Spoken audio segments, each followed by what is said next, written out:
Live well and thrive. The future of wellness starts here. The movement transforming health and wellness worldwide.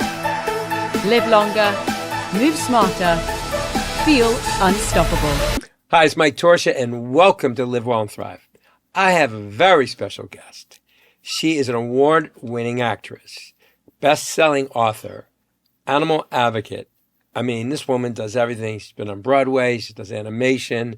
She has this incredible charity for pets and is really a solid individual who cares about animals' lives like I do. And as I've said, we're dedicating segments of my show for animal health and wellness. I have Anjali Bhimani on. Welcome to the show. Thank you so much. I'm so excited that you are focusing so much on animals and animal welfare and how they affect us as humans, because I never realized until I had a pet. And a pet. Not that there's anything against goldfish, but I mean like a pet that I could play with and snuggle with and all of that. I didn't realize how much of a quality of life difference it really made until I experienced it.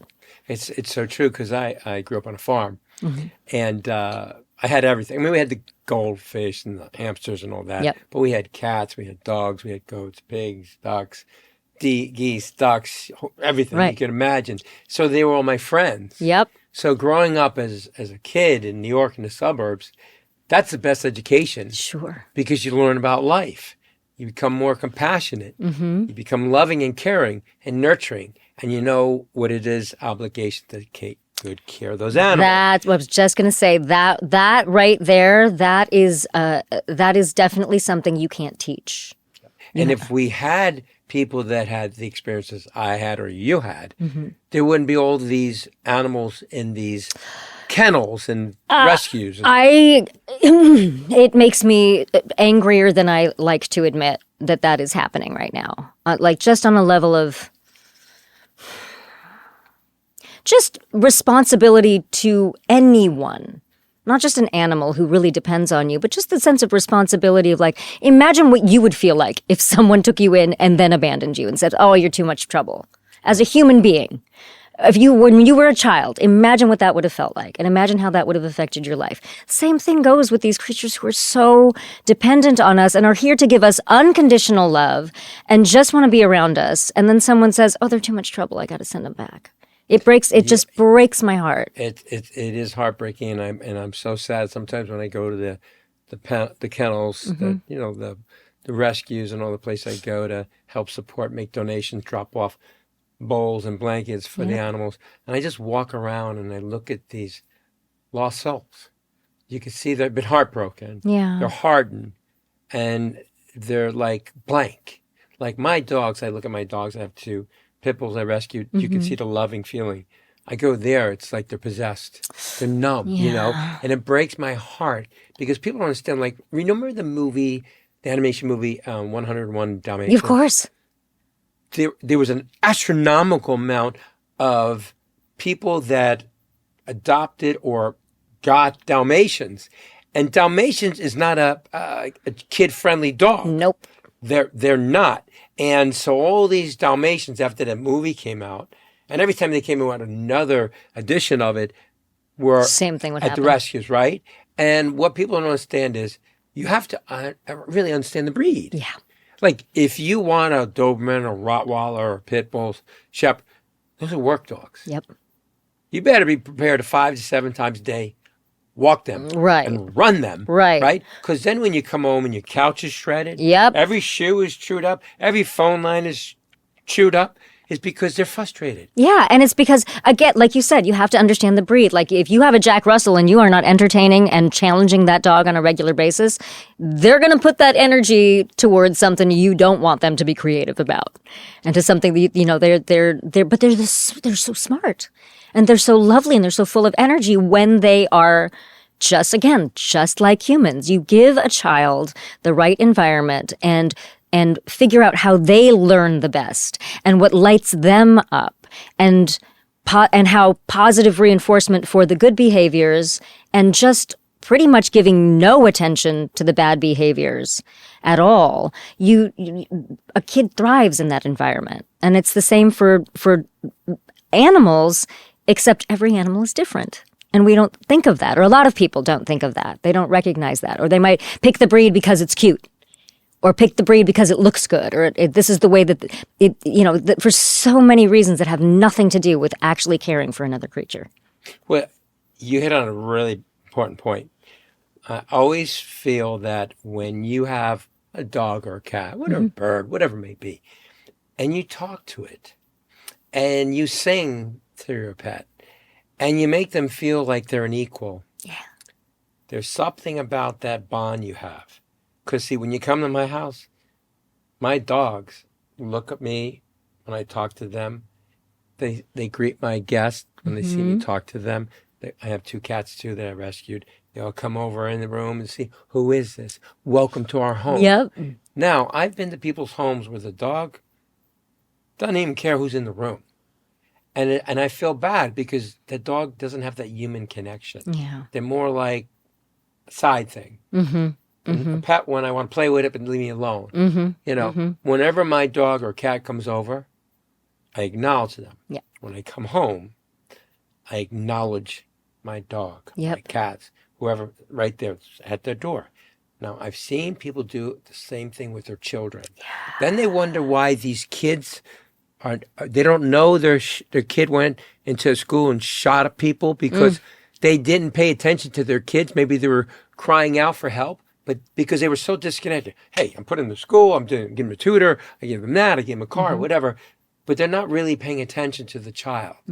Or And what I think is another way to put that same thing is you can be the busiest parent on the planet, but if when you are there with your kid, you are there. Because to me, love isn't about this big feeling and all that. Like, that's great. That feels great. Love is paying attention. Love is giving your focus, your time, your attention, your presence to that person or that creature in such a way that they know that when you are there with them, they are there with you. And there is that connection. My parents were both surgeons growing up in the 80s and 90s. And so many times when, as an adult, my mom would say, oh, I felt so bad because we were away so much and I was just so worried. And I was like, I don't remember a single moment as a child feeling neglected. I don't remember a single moment feeling like my parents weren't there. I'm going to start crying. that's I amazing don't for being remember. 2 surgeons. Yeah, no, I know, Wow. because when they were there, they were there. They were so there. And I never felt the sense of when they went away, they were gone. I felt the sense of when they went away, they were doing something.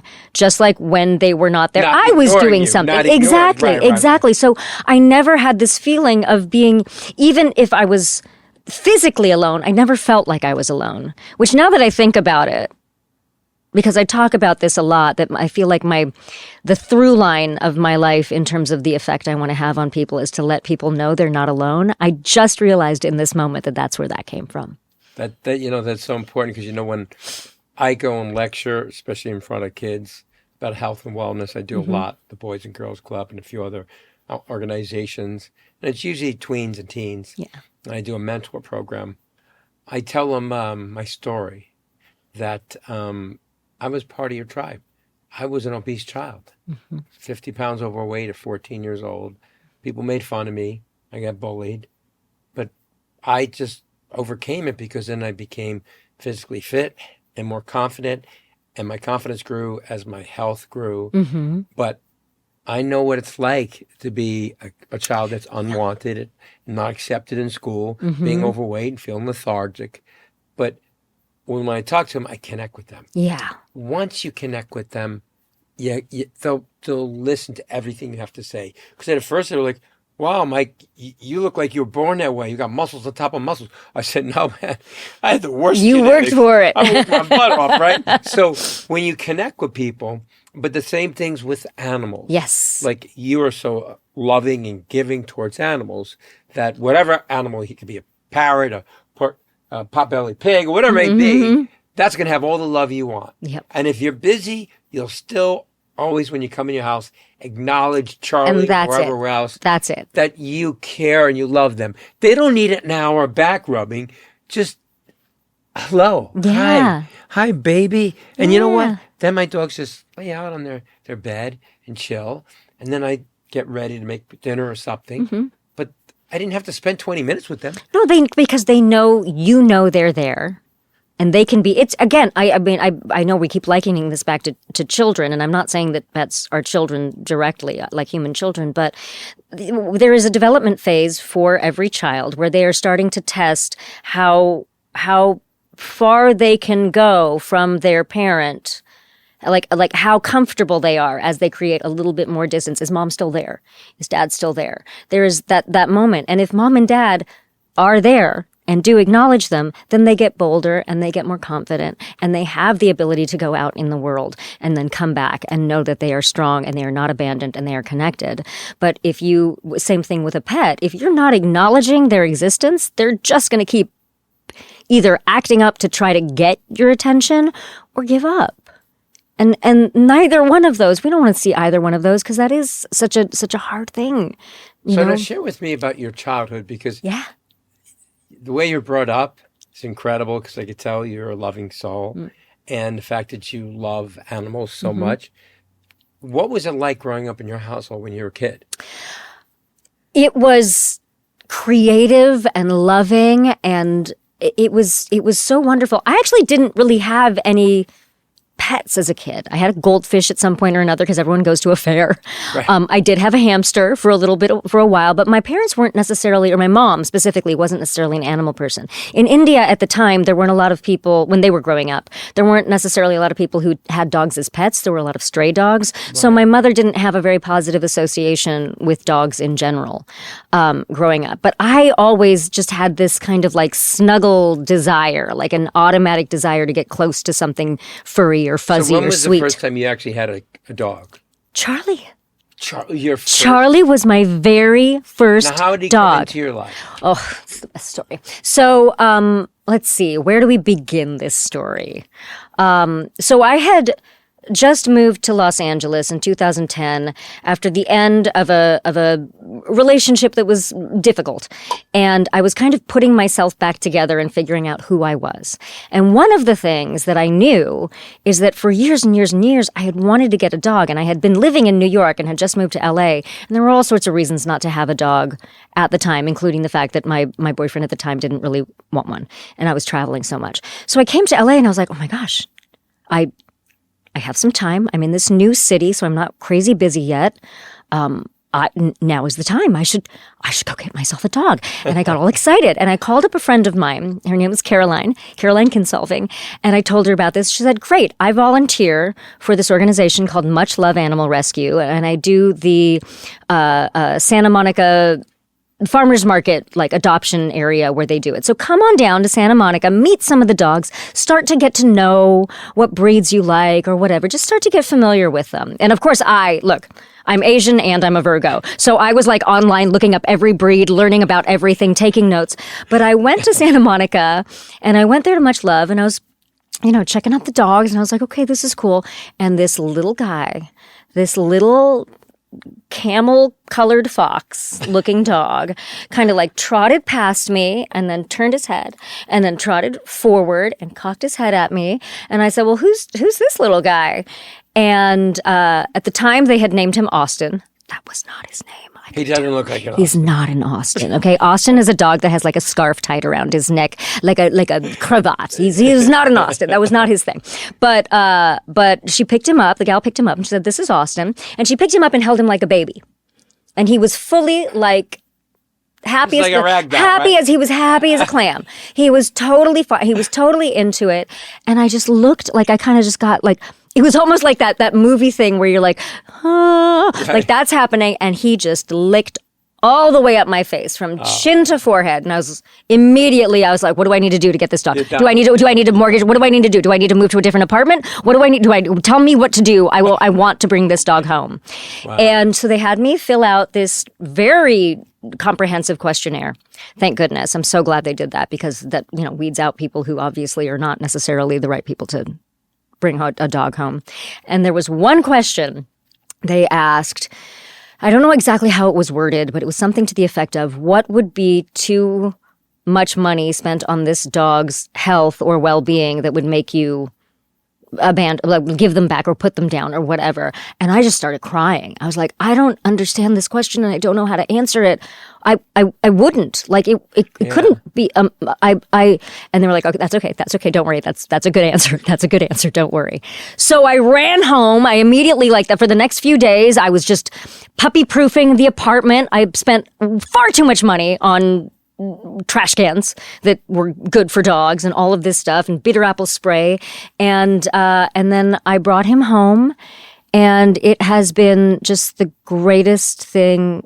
Was he a puppy or? He was a puppy. He was somewhere between 4 and 6 months. That's perfect. It was perfect. He was almost fully housebroken, also perfect. And I immediately did a DNA test because I wanted to make sure that I wasn't coming home with like a Chihuahua German Shepherd. It was, like, because you got to know. And I'm a big traveler. And so I wanted to make sure that I was actually coming home with the dog they said that I was coming home with. And if I wasn't, then I would have dealt with that, of course. But he turned out to be a Chihuahua Pomeranian mix. I think he has a little bit of terrier in him because he's bigger than both of those breeds, but he looks like a little fox. And he has this baller personality. He's like a little social chair. Just when you're like, hi, I'm Charlie. What's your name? How you doing? What do you want to do? And that same little guy that trotted up to me, he's been that same little guy with everyone he's met ever since. How long has it been? I have had him for 15 years. He just celebrated his 15th home day on June 4th. Amazing. I know, right? We should all be so, well, you're doing just fine, but we should all be so lucky. Like I looked at the video and was like, my God, he looks like a really young dog. Yeah. 6, 7 years old. Yeah, no, he's 15. I mean, like he's somewhere around 15 and a half at this point. And of course he's had, he's slowed down a little bit. He is now what we call our silver fox, our distinguished gentleman. But he still has just that light in his eyes that he had from the very beginning. And that sense of like, don't worry about me. As long as you love me and feed me and take me on walks, I'm going to be fine. It's all good. That's fantastic. I'm fine. And there's so many things I learned from having him. So many things that I put them in my book as Charlie lessons because there were things that I learned about from this dog. Why, yes, that book that you're holding in your hands. I can't wait to read it. And you better autograph for me. Oh, absolutely. Are you kidding? Sure. Of course. I love that pose with Charlie. Yes, with my little superhero like Charlie. A Wonder Woman, right? Exactly. And that's, I honestly, one of my favorite episodes. So the book came out of a web series I did that I called I Am Fun Size and So Are You. And then we shortened it to I Am Fun Size.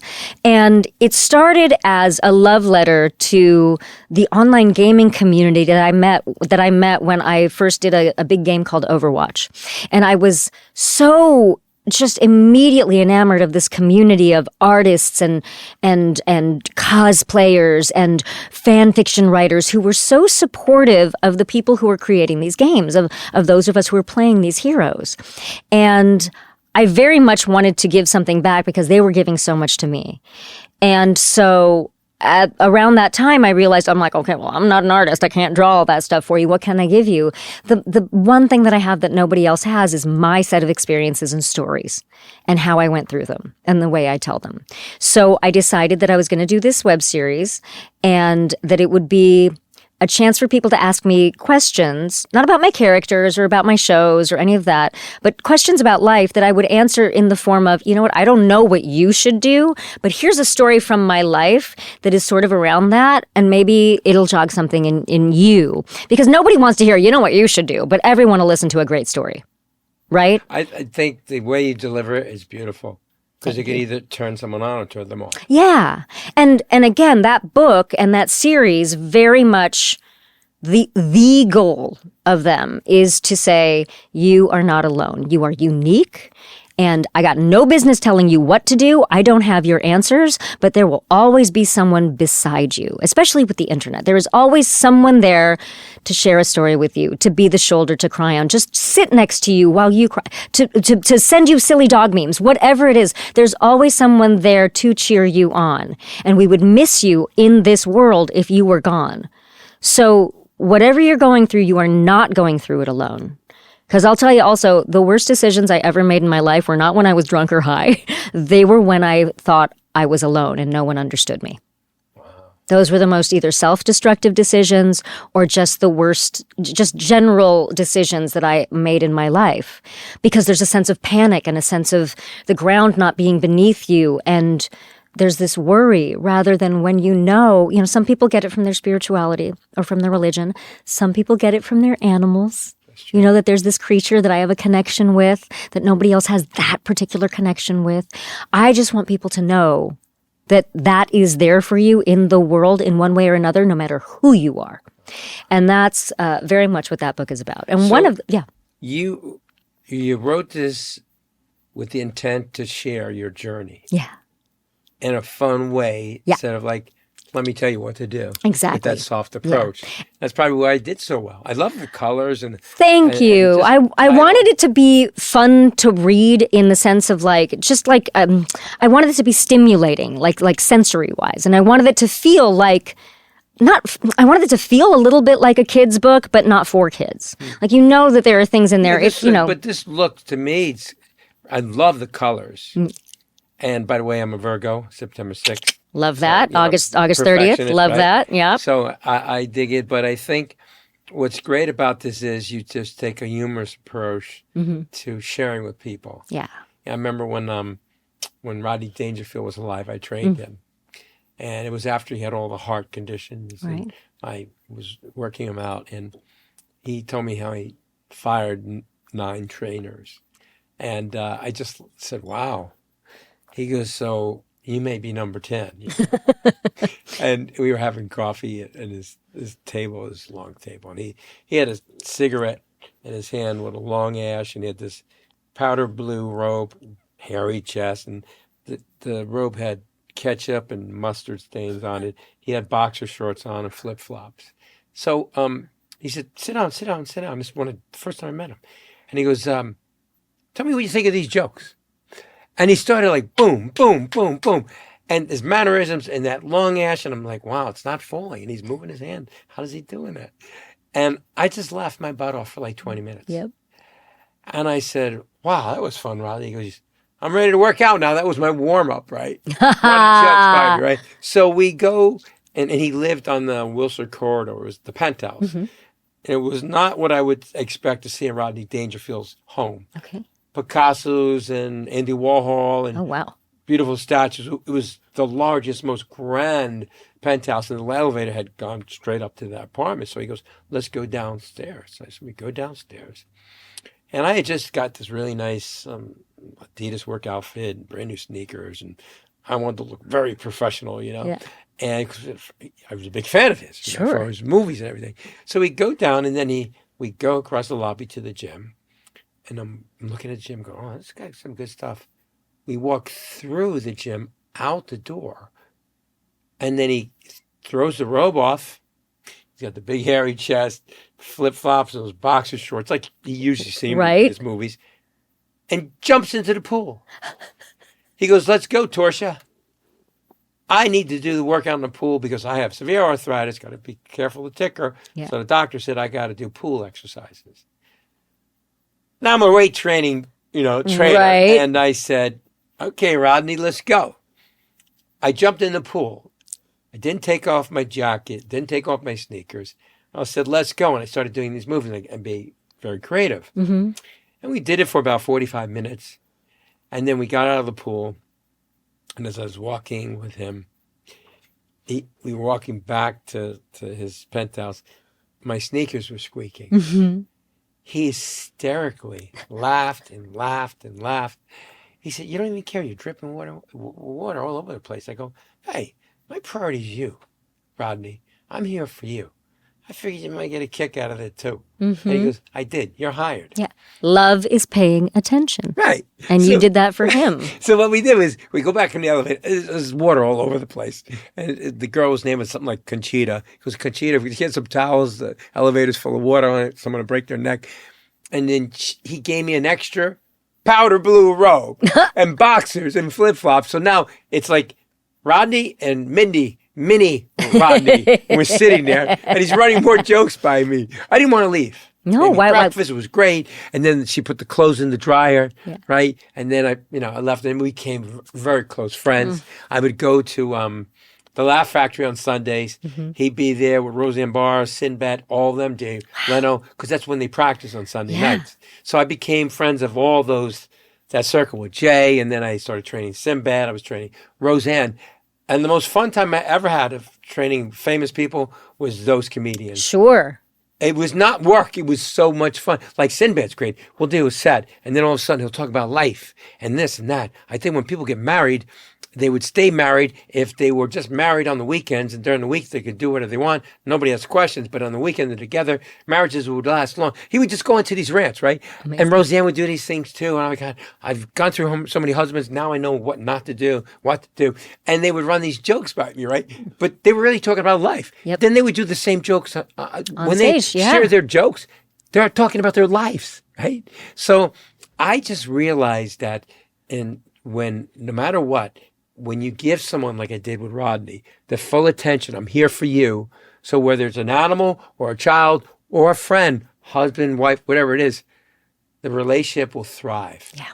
You'll live well and thrive. And just like, the flip side of me talking about sharing my stories, listening to other people's stories and letting them know, like, your story matters. What you like, again, going back to little kids. Like, if a kid comes to you and wants to tell you a story, if you don't pay attention to that little kid, but you listen to an adult's story, then all of a sudden that kid learns something about life that you don't want them to learn. Is that they don't matter. And it goes for every age. And being able, like we're doing right now, being able to take the time to be like, oh my God, you know what that reminds me of? That reminds me of this. Yeah. And then you get a chance to do that. And that's how we connect, is through story. That's why the arts are so important. That's why being an actor matters so much to me, is because I'm not doing it for all of the surface reasons. I'm doing it so that people can experience these things through me and with me that they maybe won't get to experience in their lives outside of the theater, or when they're not watching TV or not playing this video game. It's my chance to be like, I got you. I got you. You want to go on this ride with me? I'm going to do all the heavy lifting. You sit there. We're going to have an adventure together. And I'll laugh and I'll cry and I'll experience it all. And you will feel that with me and we'll do it together. But at the end of this, you're going to have that experience. You're going to have that story in your heart, in your pocket when you leave. But your life is still intact. Nothing has changed. You have expanded because you had a new experience with someone else. But everything else, you get to decide. Your life gets to stay the same until you take that into the world. What age was it that you decided to get into the entertainment industry? I didn't decide. I decided. So I did school play. I actually was like writing plays in first grade for my class to do, but I didn't understand really. I didn't fully understand that you could do that as a career until about high school.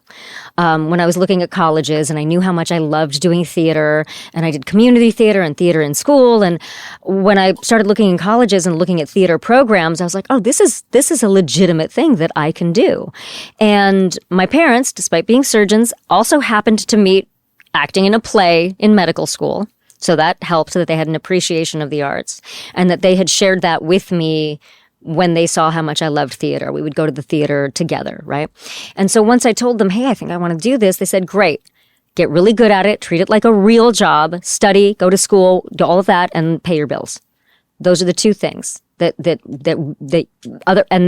than that, we completely support you. That's fantastic. I know. They're the greatest. I won I won the lottery when it comes to family. Both chosen and blood family. Like I really, really won the lottery. And so I went to school for it. I went to Northwestern and got a degree in theater and graduated, stayed in Chicago, did a lot of theater through the years. And then I moved to New York with a show called Metamorphoses that then went off Broadway and to Broadway. And I stayed in New York for a long time. I started doing television and commercials and all that. Started going back and forth between New York and LA to do television because at that time there was more TV in LA, but there was great TV in New York, The Sopranos and Law and Order. And so I got to do all of that. And then when I moved to Los Angeles officially in 2010, still, leaving to go do theater and whatever. But in 2010, within the course of 3 weeks, I met Charlie. I brought Charlie home. I met my now husband, who you know very well. And I had this huge, I met this huge community of just extraordinary people who were very artistic, but not necessarily for their professions. I didn't really know what most of them did for a living. I just knew that they were all really creative people. And so all of that opened up for me. I say this all the time, that Charlie was the harbinger of all good things in my life, because he showed up, and then my husband showed up, and then all of these friends showed up, and then it was just thing after thing after thing.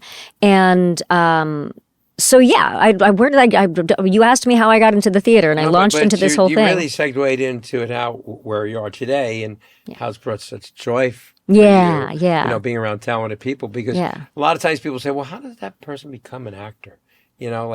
When I interviewed Ron Perlman. Oh, I love Ron so much. Have you read his autobiography? Oh. It's one of my favorite. I listened to it. I admit it, I didn't read it because I wanted to hear his beautiful voice, but I listened to that when I was hiking a lot, and I was just crying on the trail at the tears of recognition, and how he was so open about the struggles that he's been through. Yeah. I just love. What a great guy. He's so charismatic and charming. He leaves messages that no other person leaves, and then humorous. And just when you go out with him for dinner or with his wife Alice. What a lovely experience. It's just heartwarming. He's got your back. Yep. He's always there. He's always sending me little texts. How's it going, Mike? I do the same. But he shared with me, I said, Ron, when did you think of becoming an actor? He goes, Mike, all these years, no one's ever asked me that question. I said, good question. He goes, I was about 8 years old. I was with my mom and dad on a Saturday night. Went to the theaters to see a movie called Casablanca. With Humphrey Bogart. On the way home, I tell my mom and dad, I know what I want to be when I grow up. I go, what, Ron? I want to be an actor. That's the day I decided to become an actor and do nothing but that. And I got chills when he was telling me about it. I could picture him in the back of the car, dad driving, mom's over here, and he's telling the mom, and dad probably still couldn't look, and mom's going, yes, Ron. Yeah. And I was envisioning it, right? Yeah. And it was so beautiful to hear. That's why I wanted to learn about you. And it was great is your parents were so supportive. And they could have been, hey, we're doctors. You need to be a doctor, No, of right? course. And historically, Indian, South Asian parents historically have not necessarily been supportive of their kids going into the arts. But my parents really my parents were traditional in some ways, but very non-traditional in many others. And one thing I do love about, there are many things I love about the Indian culture, but the arts as a study are very respected. As a profession for a long time, not so much. But every Indian kid is either learning Indian classical dance or learning to sing or those, I remember when we did a musical on Broadway called Bombay Dreams, and they were holding auditions for it, and they were joking about the fact that surgeons would come in and to audition, and they said, well, will this conflict with my medical practice? And they're like, well, yeah, it will. But they had that artistic part of them that they were used to and wanted to share with the world. And so my parents, and my mom is still here. My dad has since passed, but my parents were very, very creative people in different ways. My dad, obsessed with theater and acting, was always that way. He even told me and this was so vindicating. I remember one day I asked him, Dad, if you weren't a doctor, what would you have wanted to be? And he immediately said an actor. So I was like, awesome, I'm doing the right thing for our family. Plus, I play a lot of doctors, so I'm giving them a doctor daughter on top of it without paying for med school. But my mom, not only was she very expressive as she could be as a performer, but she would write these incredible greeting cards that were so eloquent and so thoughtful. And she would throw these parties where her decorations would be so creative and unusual. And so there was an appreciation for creativity in our family. And with my brother too. My brother, he works in internet security and finance and all that, but he played piano. He was musical. We both played Dungeons and Dragons, which was a huge storytelling game that I still play to this day, and now is part of my career. There was such such a joy and a fire in the family for storytelling, for literal storytelling, for reading. We would do that all the time as a family.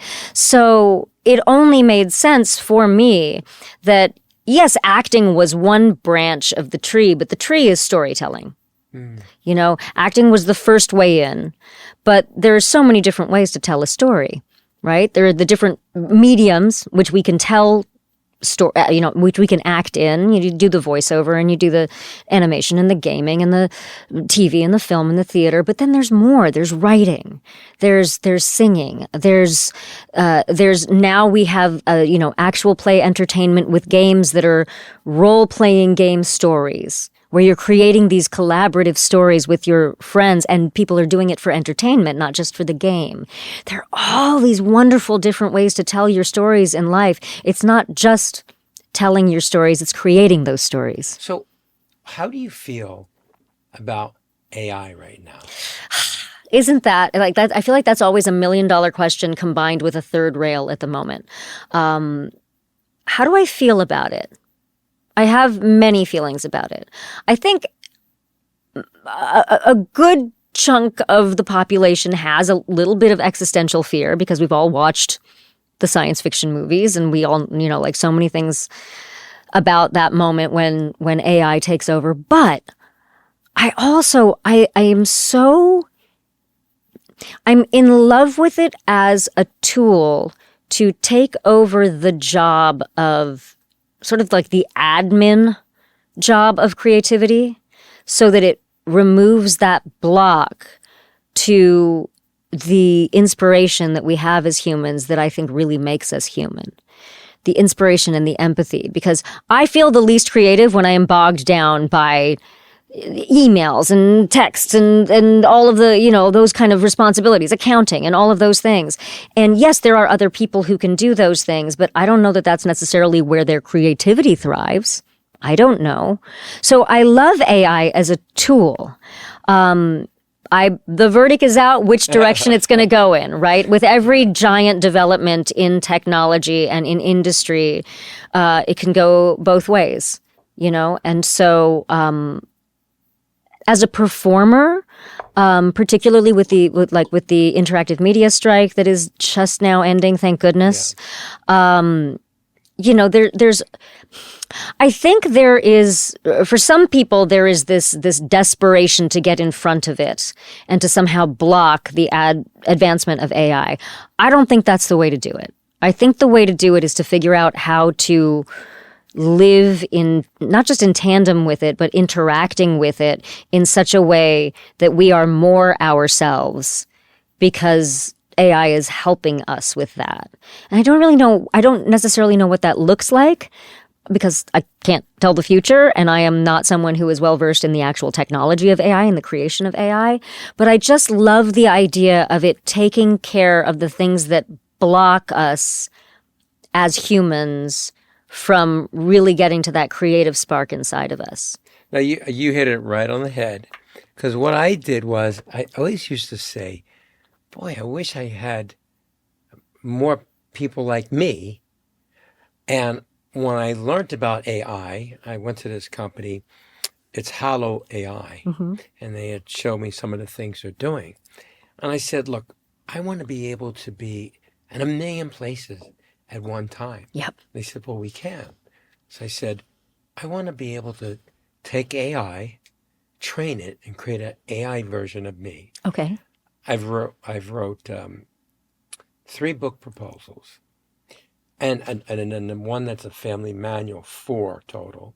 I said, if I give you all this material, I submitted all the Word docs, I talk to it, and I want to train it like I'm training a student. I want it to be like 2 of me. So over the past 2 years, I've been training my AI.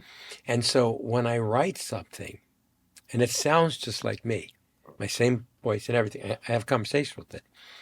I'm working on a series based on my life, how I ended up coming out here. And it helped me write 4 seasons of episodes. Wow. And it said, Mike, remember in the book what you went through with blah, blah, blah, blah, blah?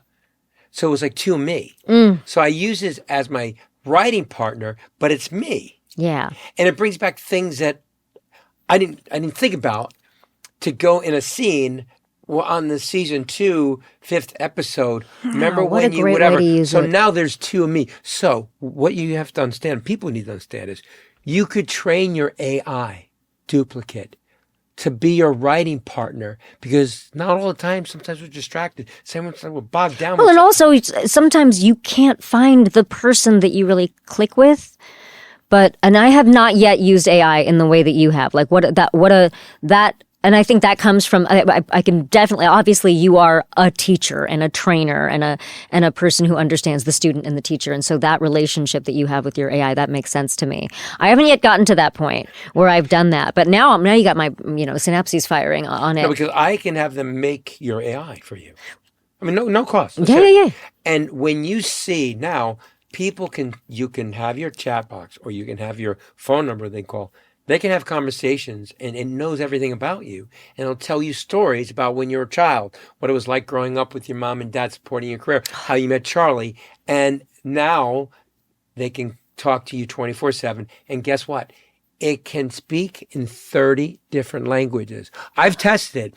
I asked the answer to be in Mandarin, in Farsi, Spanish, French, all the different languages, and Japanese. And I tell it to answer it back to me. I ask it questions. I've fed it thousands of recipes. I ask it, how do you make a fresh tomato and basil and rigatoni dish? And it'll tell you from scratch, cook time, ingredients, everything, what kind of olive oil you should use, and the best, whatever. And so I've trained it now to know all these things. Right. But you can ask it any question in any language, and it has a capability of 30 different languages. So now people around the world from different countries can talk to you 24/7. I'm thinking right now, the reason I'm looking up is because I'm always thinking of like, what's the devil's advocate side of it, or what is the fear that would keep us, me, anyone from stepping in that direction with it. It gives you a warning. It said it'll tell you things you will not talk about. Okay. No, you establish guidelines. Right. Like, do not talk about politics. It won't talk about politics. Okay. It won't do anything that would endanger anybody. And then there's the waiver at the end. Please consult. Right. Consult your family physician before you start any program. Yeah. It does that. But you can ask a question. If it's something that's questionable, it says, I cannot answer those kind of questions. It safeguards it, right? But if you use it as like a tool for yourself, as another you, as a writing partner, you'd be surprised. It brings up things that you may not have said, oh, well, I should bring that in there. Wow. And that's what I'm having conversations. It's so funny. I was at a coffee shop and my headset, the battery died. So kept it low. And the waitress came over and she goes, you're talking to yourself. I said, well, it's my AI. And she just sat there like so intrigued. She goes, it sounds just like you. And the thing about it is, when I was training it, I said, guys, it's too monotone. It doesn't have a sense of humor. I want it to be softer, more encouraging, but make kind of fun. And it has a fun personality. So if you wanted to do something for yourself, maybe for people that about your book or something about your career or the puppy challenge, anything you have. Right. It can be a place where it just tells you about the puppy roll or whatever you're doing, or gives you excerpts about the book, or when they can find you in another show. Or Gosh, it's so interesting.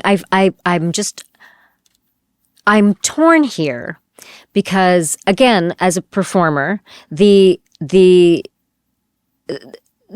an existential crisis in the use of that, right? Because let's talk about voiceover or games.